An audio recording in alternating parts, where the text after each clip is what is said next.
તો આ તરફ વાત કરીએ વલસાડની, તો વલસાડના ઉમરગામ પંથકને અડીને આવેલા મહારાષ્ટ્રના પાલઘર જિલ્લાના ચારોટી ગામ નજીક મુકામ પોસ્ટ વિવણવેડે સ્થિત નેશનલ હાઈવે નંબર 48 નજીક સૂત્રો અનુસાર મહાભારત કાળનું અતિ પૌરાણિક શ્રી મહાલક્ષ્મી માતા વિશ્વ પ્રખ્યાત મંદિર આવ્યું છે, જ્યાં શ્રદ્ધાળુઓમાં મહાલક્ષ્મી પ્રત્યેની અપાર શ્રદ્ધાના કારણે આ મંદિરના દર્શનનો લાભ લેવાનું ભૂલતા નથી ની પ્રથા ભક્તજનોમાં રહી છે। અને ત્યારે આજ ચૈત્રી સુદ પૂનમના દિને ચારોટી સ્થિત આદિ અનાદિકાળની પ્રથા અનુસાર શ્રી મહાલક્ષ્મીના મેળાનો શુભ આરંભ હનુમાન જયંતિના દિને કરવામાં આવતા અને 15 દિવસ ચાલનારા આ મેળાના પહેલા દિવસે લાખો શ્રદ્ધાળુઓ મંદિરે પહોંચ્યા હતા અને શ્રી મહાલક્ષ્મી માતાના દર્શનનો લાભ લીધો હતો।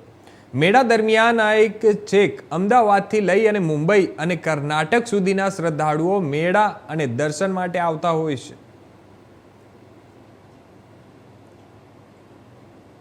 મારું નામ તેજલ મનીષ દલાલ છે। હું નવસારીથી આવું છું અને અમારા કુળદેવી છે એટલે અમે દર પૂનમે આવવા ટ્રાય કરીએ છીએ, મોટે ભાગે આવીએ જ છીએ। શું માતાજીના દર્શન કરીને આપને ધન્યતાનો લાભ મળે છે ખરો? હા, અદ્ભુત આનંદ મળે છે અને અમારા કુળદેવી જે આપણા મેઇન મૂર્તિ છે ને તેની બાજુમાં છે સાઈડ પર, તે કુળદેવી છે એટલે એના સ્પેશિયલી દર્શન કરવાના હોય અમારે। કેટલા વર્ષથી આવો? અમે કેટલા વર્ષથી આવીએ છીએ? કોરોના પહેલાથી। ક્યારથી? કોરોના પહેલાથી 2019 પહેલાથી આવીએ છીએ।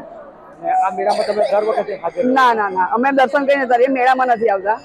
આ બીજું વર્ષ છે। માતાજી બાબતમાં જાણો છો અહીંયા માતાજી કેવી રીતે અહીંયા આવ્યા?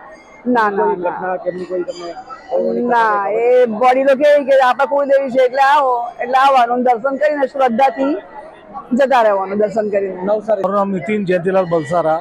અત્યારે હાલ અમે વિરારથી આવીએ છીએ અને ઘણા વર્ષોથી અમે નાનપણથી જ આવીએ છીએ અને આ મંદિરની પૌરાણિક એટલી માન્યતા સારી છે કે શ્રદ્ધા એટલી બધી જામી છે કે દર ચૈત્રી પૂનમે અમે ખાસ હાજર રહીએ છીએ અને વિરારથી ગુજરાત તરફ જતા પણ રસ્તામાં હાઈવે ટચ હોવાને કારણે અમે મોસ્ટલી દર્શન કરવા તો ઊભા રહીએ બને ત્યાં સુધી।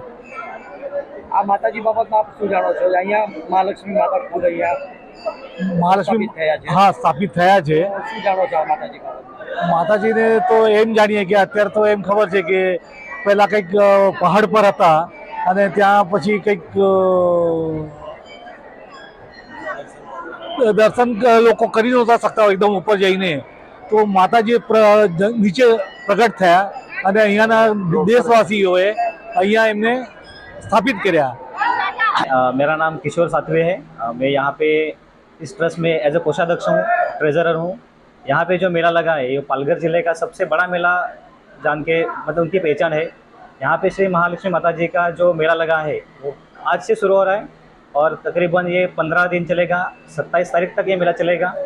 इस मेले में जो आने वाली पब्लिक है गुजरात, सूरत, अहमदाबाद, मुंबई और इसके अलावा महाराष्ट्र के हर कोने से यहाँ पे भाविक आते। यहाँ पे जो इस मंदिर की खासियत है वो जिस दिन पूनम रहती है मतलब हनुमान जयंती रहती है उस दिन जो गढ़ पुजारी है यहाँ से झंडा लेके ठीक रात को 12 बजे निकलता है और तुरंत 3 बजे तक वहाँ पे डूंगर पे चढ़ के अपना झंडा वो लगाता है। वहाँ पे 3 बजे बराबर वो एक दिया जलाता है। दिया जो जलता है यहाँ से दिखता है, वो पुजारी जब जाता है गढ़ पे और रिटर्न यहाँ पे सुबह 7 बजे आता है, आरती के टाइम यहाँ पे आ जाता है। इस मेले हाँ 18 યર્સ થઈ ગયા। હા, અને અહીં આવવાનું મુખ્ય કારણ મુખ્ય કારણ કે અમારું કંઈ પણ અમારું ડ્રીમ હોય અમારું બધું અહીંયા સક્સેસ થાય છે। અમારી જે બી મનની ઈચ્છા હોય બધી મનોકામના અમારી પૂર્ણ થાય છે। અમને કોઈ પણ દિવસ અમને મનીની તકલીફ રહેતી નથી।